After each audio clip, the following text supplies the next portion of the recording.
एक मां ने बंटवारे की गलती कर दी। नाम सुषमा था। सुषमा के 4 बेटे थे और पति का नाम राजेश। राजेश गंभीर बीमारी की वजह से मृत्यु को प्राप्त हो गया। चारों बेटों की शादियां हो चुकी थी। पिता के जाने के बाद भी परिवार में अनबन ना हो, यही प्रयास रहता था सुषमा का। लेकिन एक दिन सुषमा ने सोचा कि यदि मुझे कुछ हो गया तो यह जमीन और संपत्ति के लिए चारों बेटों में झगड़ा हो गया तो। इस विचार के साथ रात भर नींद नहीं आई। इसीलिए एक रविवार को चारों बेटों और बहुओं को बुलाकर दिल पर पत्थर रखकर बंटवारे का ऐलान कर दिया।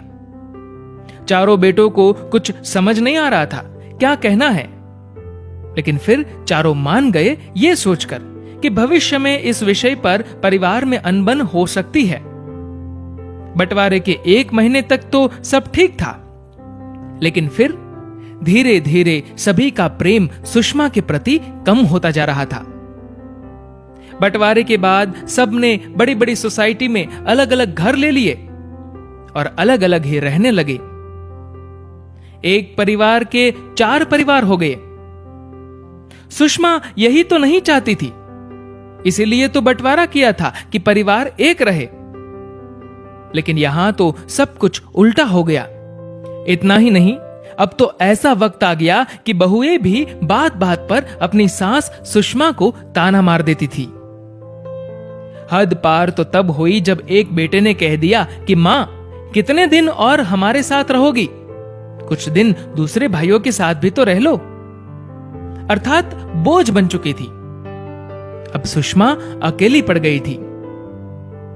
एक दिन गार्डन में टहलते वक्त सुषमा को उसकी एक पुरानी दोस्त मिली, रेखा। कुछ दिनों बाद जब रेखा और सुषमा फिर से मिले तो बैठकर बातें कर रहे थे। एक दूसरे की सुख दुख की बातों के बीच सुषमा की आंखों से आंसू निकल आए। रेखा ने सुषमा से पूछा और सुषमा ने अपना सारा दर्द अपने दोस्त के साथ शेयर कर दिया। कोई और रास्ता भी नहीं था। रेखा सुषमा से पूछती है कि तुम अब क्या चाहती हो? तो सुषमा ने कहा, मैं सिर्फ अपने परिवार का प्यार और परिवार की एकता चाहती हूं। रेखा ने कहा कि मेरे पास एक रास्ता है और तुम्हें मेरे बताए रास्ते पर चलना होगा तो तुम्हारी दोनों इच्छा पूरी हो सकती है। सुषमा ने बिना कुछ सोचे हां कह दिया। अगले दिन दोनों मिले और रेखा ने सुषमा को एक संदूक दिया। सुषमा को कुछ समझ नहीं आया तो पूछा कि रेखा, इसका क्या करना है और ये मेरी इच्छा पूरी करने में क्या मदद करेगा? रेखा ने कहा कि घर जाकर चारों बेटों को सिर्फ इतना कह दो कि यह संदूक में बहुत बड़ी संपत्ति है जो मेरे मरने के बाद आपको मिलेगी। तब तक मैं इसे अपने कमरे में रखूंगी और इसकी चाबी मेरी सहेली रेखा के पास रहेगी। मानो बवंडर आ गया। सभी बेटे और बहुएं सोचने लगी कि संदूक में कुछ न कुछ तो कीमती है। धीरे धीरे माहौल बदलने लगा। वही बेटे अब कहने लगे कि मां, प्लीज अब यहीं रहना हमेशा। बहुएं भी ऐसी सेवा करने लगी कि सुषमा को विश्वास ही नहीं हो रहा था। अब तो चारों बेटों में बहस होती थी कि मां मेरे पास रहेगी। सुषमा ये सब देखकर खुश तो थी, लेकिन वो सभी की नीयत को समझ गई थी। ये जो इतना प्रेम उमड़ रहा था वो मां के प्रति नहीं बल्कि संदूक के प्रति प्रेम था। वक्त बीतता गया और दिन निकलते गए और दुनिया का यही उसूल है, जो आया है उसे एक दिन जाना ही है। सुषमा भी एक दिन शांत हो गई। परिवार ने अग्नि संस्कार किया। अभी चिता की राख ठंडी भी नहीं हुई थी कि सब टूट पड़े संदूक पर। लेकिन संदूक की चाबी तो रेखा के पास। सब कुछ आजमा लिया लेकिन संदूक खुलने का नाम ही नहीं ले रहा था। तभी रेखा आई और चाबी देकर चली गई। चाबी लेने के बाद किसी ने रेखा को बैठने के लिए भी नहीं कहा। खैर, परिवार ने संदूक खोल ही लिया। ऊपर कुछ पत्थर रखे थे।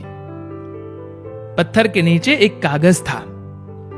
एक चिट्ठी थी जो सुषमा ने लिखी थी।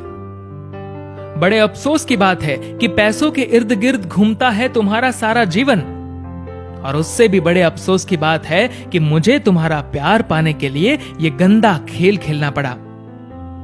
इस संदूक की लालच में देखभाल की थी ना मेरी, सोच रहे होंगे कि हार गए। अरे ये आप लोगों की हार नहीं, इस मां की हार है। परिवार ना बट जाए इसलिए बंटवारा किया था। मुझसे अनजाने में गलती हुई थी। अब मैं तो इस दुनिया में नहीं रही, लेकिन यदि मेरी अंतिम इच्छा पूरी करना चाहते हो तो फिर से एक हो जाओ, क्योंकि परिवार की एकता ही मेरी अंतिम इच्छा है।